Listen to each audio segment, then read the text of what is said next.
যুক্তরাজ্যে প্রায় ৬ বছর ধরে বাংলাদেশের হাইকমিশনারের দায়িত্ব পালনকারী সাইদা মুনা তাসনিমকে ঢাকায় ফিরিয়ে আনা হচ্ছে। অন্তর্বর্তী সরকার দায়িত্ব নেওয়ার পর প্রশাসনের রদবদলের অংশ হিসেবে পেশাদার ওই কূটনীতিককে ঢাকায় বদলি করা হয়েছে।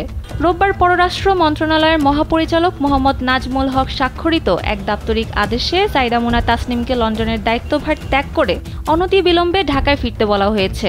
বিসিএস ১১তম ব্যাচের কর্মকর্তা সাইদা মুনা তাসনিমের ২৬ ডিসেম্বর অবসরোত্তর ছুটিতে যাওয়ার কথা রয়েছে।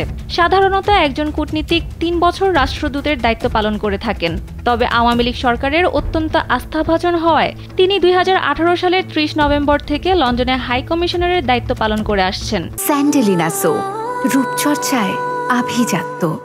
ওই কূটনীতিক লন্ডনে বাংলাদেশ হাইকমিশনকে আওয়ামী লীগের দলীয় কার্যালয় বানিয়ে ফেলেছেন বলে বিএনপি সমর্থক প্রবাসীরা দীর্ঘদিন ধরে অভিযোগ করে আসছিলেন। সাইদা মুনা তাসনিম লন্ডনে হাইকমিশনার হিসেবে নিয়োগ পাওয়ার আগে থাইল্যান্ডে বাংলাদেশের রাষ্ট্রদূত হিসেবে দায়িত্ব পালন করেন। কূটনীতিক হিসেবে তিনি জাতিসংঘে বাংলাদেশ স্থায়ী মিশন এবং লন্ডন মিশনে বিভিন্ন পদে দায়িত্ব পালন করেছেন।